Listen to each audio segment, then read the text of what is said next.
X ray ವಿಶೇಷ ಕಾರ್ಯಕ್ರಮಕ್ಕೆ ಸ್ವಾಗತ. ನಾನು ಸ್ಮಿತಾ ರಂಗನಾಥ್. ಎಂದಿನಂತೆ ಇವತ್ತು ಕೂಡ ಎಕ್ಸ್ರೇ ಕಾರ್ಯಕ್ರಮದಲ್ಲಿ 3 ವಿಶೇಷ ಸುದ್ದಿಗಳ ಕಂಪ್ಲೀಟ್ ಸ್ಕ್ಯಾನ್ ರಿಪೋರ್ಟ್ ಅನ್ನ ನಿಮ್ಮ ಮುಂದೆ ಇಡ್ತಾ ಹೋಗ್ತೀವಿ.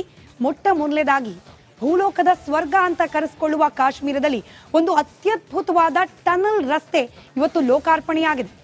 ಆ ಸುರಂಗ ರಸ್ತೆಯ ವಿಶೇಷತೆ ಏನು, ಅದರ ಕಂಪ್ಲೀಟ್ ಡೀಟೇಲ್ಸ್ ಅನ್ನ ಗಮನಿಸ್ತಾ ಹೋಗೋಣ. ಇದರ ಜೊತೆಗೆ 144 ವರ್ಷಗಳಿಗೆ ಒಮ್ಮೆ ನಡೆಯುವ ಮಹಾಕುಂಭ ಮೇಳ.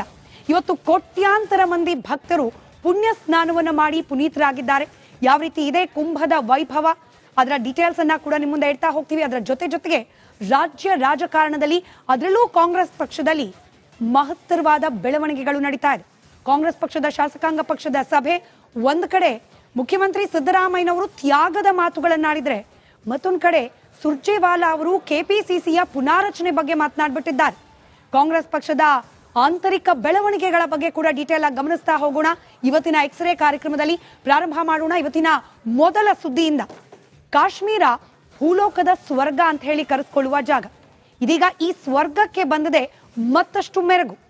ಅಂದ್ರೆ ವರ್ಷದಲ್ಲಿ 4 ತಿಂಗಳ ಕಾಲ ಅಜ್ಞಾತವಾಗಿ ಉಳಿತಾ ಇದ್ದ ನಯನ ಮನೋಹರವಾದ ಪ್ರವಾಸಿ ತಾಣಗಳು ಇದೀಗ ವರ್ಷವಿಡೀ ಪ್ರವಾಸಿಗರಿಗೆ ಮುಕ್ತವಾಗಿ ಇರಲಿದೆ. ಇದರ ಜೊತೆಗೆ ಭಾರತೀಯ ಸೇನೆಗೂ ಕೂಡ ಇದೀಗ ಸಿಂಹಬಲ.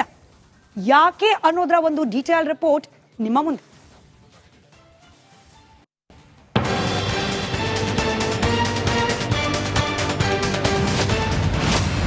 ಭೂರಮೆ ಸ್ವರ್ಗ, ಕಾಶ್ಮೀರ ಇನ್ನಷ್ಟು ಸನಿಹ. ಝಡ್ ಮೊಹರ್ ಸುರಂಗ ಲೋಕಾರ್ಪಣೆ. ಭೂರಮೆ ಸ್ವರ್ಗ ಜಮ್ಮು ಕಾಶ್ಮೀರ ಇದೀಗ ಇನ್ನಷ್ಟು ರಮ್ಯ ಮನೋಹರ.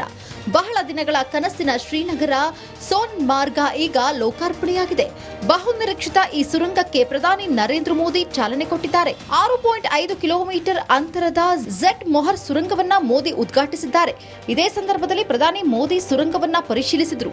ಹಾಗೆಯೇ ಸುರಂಗ ನಿರ್ಮಾಣಕ್ಕೆ ಹಗಲಿರುಳು ಶ್ರಮಿಸಿದ ಕಾರ್ಮಿಕರ ಜೊತೆ ಪ್ರಧಾನಿ ಮೋದಿ ಸಂವಾದ ನಡೆಸಿದರು. ಇನ್ನು ಈ ಸುರಂಗಕ್ಕಿದೆ ಕರಾಳತೆಯ ಕಹಿ ನೆನಪು. 2024 ಅಕ್ಟೋಬರ್ 20ರಂದು ಇಲ್ಲಿ ನಡೆದ ಉಗ್ರರ ದಾಳಿಗೆ 6 ಕಾರ್ಮಿಕರು ಸೇರಿದಂತೆ 7 ಮಂದಿ ಪ್ರಾಣ ಕಳೆದುಕೊಂಡರು. 6 ಮಂದಿ ಹೊರ ರಾಜ್ಯಗಳ ಕಾರ್ಮಿಕರಲ್ಲದೆ ಓರ್ವ ವೈದ್ಯರು ಟೆರರ್ ಅಟ್ಯಾಕ್ಗೆ ಬಲಿಯಾಗಬೇಕಾಗಿತ್ತು. सोनमर्ग के साथ साथ करगिल और लेह के लोगों की, हमारे लेह के लोगों की जिंदगी भी बहुत आसान होगी. अब बर्फबारी के दौरान एवलांच से या फिर बरसात में होने वाली लैंडस्लाइड के कारण जो रास्ते बंद होने की परेशानी आती थी, वो परेशानी कम होगी. जब रास्ते बंद होते हैं तो यहां से बड़े अस्पताल आना जाना मुश्किल हो जाता था. इससे यहां जरूरी सामान मिलने में भी मुश्किलें होती थी. अब सोनमर्ग टनल बनने से ये दिक्कतें बहुत कम हो जाएगी. ಹಾಗೆ ನೋಡಿದ್ರೆ ಈ ಸುರಂಗ ರಸ್ತೆ ಬಹುವಿಧದಲ್ಲಿ ಸಹಕಾರಿ. ಭೂಕುಸಿತ ಪೀಡಿತ ಪ್ರದೇಶಗಳ ಬದಲಿಯಾಗಿ ಪರ್ಯಾಯ ಬೈಪಾಸ್ ಮೂಲಕ ಸೋನಾ ಮಾರ್ಗ್ಗೆ ಈ ಸುರಂಗ ವರ್ಷ ಪೂರ್ತಿ ಪ್ರವೇಶಾವಕಾಶ ಕಲ್ಪಿಸಿದೆ. ಈ ಸುರಂಗವೀಗ ಸಂಚಾರಕ್ಕೆ ತೆರೆದುಕೊಂಡ ಪರಿಣಾಮ ಭಾರತೀಯ ಸೇನೆಗೂ ಸಿಕ್ಕಂತಾಗಿದೆ ಬಿಗ್ ಬೂಸ್ಟ್. ನಿರ್ಣಾಯಕ ಅನಿಸಿರೋ ಈ ಪ್ರದೇಶದಲ್ಲಿ ಇದೀಗ ಸರ್ವ ಋತುಗಳಲ್ಲೂ ಸಂಚಾರ, ಸಶಸ್ತ್ರ ಸಾಗಾಟ, ತುಕಡಿಗಳ ನಿಯೋಜನೆ, ಹೇಗೆ ಭಾರತೀಯ ಸೇನೆಗೂ ಸಿಕ್ಕಿದೆ ಅತಿ ದೊಡ್ಡ ಬಲ. ಏನಿದು ಸುರಂಗ ಸ್ಪೆಷಲ್? ಜಮ್ಮು ಕಾಶ್ಮೀರದ ಗಂದರ್ಬಾಲ್ ಜಿಲ್ಲೆ ಶ್ರೀನಗರ ಸೋನಾ ಮಾರ್ಗ್ ಸಂಪರ್ಕಿಸೋ 6.5 ಕಿಲೋಮೀಟರ್ ಝಡ್ ಮೊಹರ್ ಸುರಂಗ 8650 ಅಡಿ ಎತ್ತರದ ದ್ವೀಪ ಪಥದ 2 ದಿಕ್ಕುಗಳ ಸಂಚಾರ ಸೌಲಭ್ಯ ಹೊಂದಿದೆ. 2700 ಕೋಟಿ ರೂಪಾಯಿ ವೆಚ್ಚದಲ್ಲಿ ನಿರ್ಮಿಸಲಾದ ಈ ರಸ್ತೆ ಸುರಂಗ ಸುರಕ್ಷತಾ ದೃಷ್ಟಿಯಿಂದಲೂ ಬಹಳ ಸೇಫ್ ಎನಿಸಿದೆ. ಸುರಕ್ಷತೆಗಾಗಿ 7.5 ಮೀಟರ್ ಅಗಲದ ಸಮಾನಾಂತರ ಎಸ್ಕೇಪ್ ಟನಲ್ ಅನ್ನ ಸಹ ಈ ಸುರಂಗ ಒಳಗೊಂಡಿದೆ. ಜೊತೆಗೆ ಭೂಕುಸಿತ, ಹಿಮಪಾತದಂತಹ ವಿಪತ್ತು ಪೀಡಿತ ರಸ್ತೆಗಳಿಗೆ ಪರ್ಯಾಯ ಎಂಬುದಂತೆ ರೂಪಿಸಲಾದ ಈ ಸುರಂಗ ರಸ್ತೆಯಲ್ಲಿ ವರ್ಷಪೂರ್ತಿ ವಾಹನಗಳು ಸಾಗಬಹುದು. ರಾಷ್ಟ್ರೀಯ ಹೆದ್ದಾರಿ ಹಾಗೂ ಮೂಲಸೌಕರ್ಯ ಅಭಿವೃದ್ಧಿ ನಿಗಮ ಎನ್ಎಚ್ಐಡಿಸಿಎಲ್ ವತಿಯಿಂದ ನಿರ್ಮಿಸಲಾದ ಈ ಸುರಂಗ ಮೂಲತಃ ಕಾಶ್ಮೀರದ ಗದೇರ್ ಬಲ್ ಜಿಲ್ಲೆಯ ಕಂಗನ್ ಪಟ್ಟಣ ಹಾಗೂ ಸೊನಾ ಮಾರ್ಗ್ ಅನ್ನ ಸಂಪರ್ಕಿಸುತ್ತದೆ. ಶ್ರೀನಗರ ಲೆಹರ್ ಹೆದ್ದಾರಿಯಲ್ಲಿ ಸಾಗೋ ಈ ಸುರಂಗ ರಸ್ತೆಯಿಂದಾಗಿ ಲಡಾಖ್ಗೂ ಸಂಪರ್ಕ ಸೇತುವೆಯಾಗಿದೆ ಈ ಸುರಂಗ. ಅಷ್ಟಕ್ಕೂ ಈ ಸುರಂಗಕ್ಕೆ ಝೆಡ್ ಮೊಹರ್ ಅನ್ನೋ ಹೆಸರು ಬಂದಿದ್ದೆ ಹೇಗೆ ಅನ್ನೋದನ್ನ ನೋಡಿದ್ರೆ ಝೆಡ್ ಆಕಾರದ ತಿರುವು ಅನ್ನೋದು ಇದರರ್ಥ. ಪ್ರಾಕೃತಿಕ ಸಿರಿ ಸಂಪತ್ತನ್ನ ಹೊಂದಿದ ಸೊನಾಲ್ ಮಾರ್ಗ್ ಪ್ರದೇಶಕ್ಕೆ ವರ್ಷವಿಡೀ ಪ್ರವಾಸಿಗರು ಆಗಮಿಸೋ ಅವಕಾಶ ಇದೀಗ ಈ ಸುರಂಗದಿಂದಾಗಿ ತೆರೆದುಕೊಂಡಂತಾಗಿದೆ.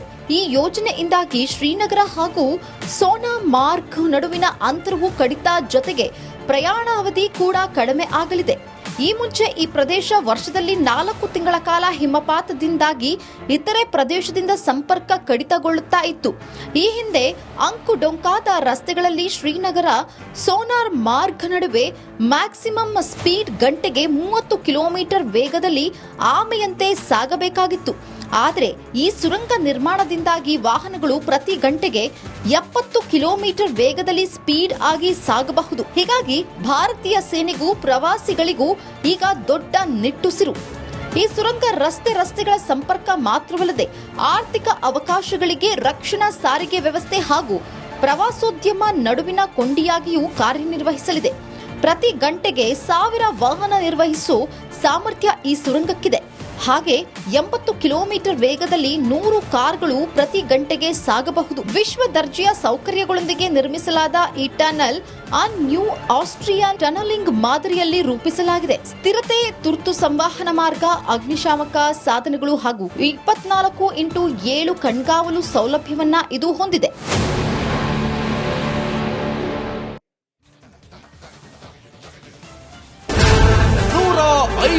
ಸುದ್ದಿ 120 ಇಂಪ್ಯಾಕ್ಟ್.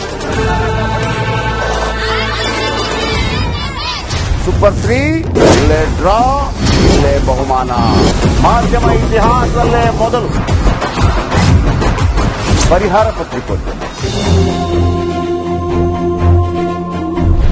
ನಡೀತಾ ಇಲ್ಲ ಸರ್.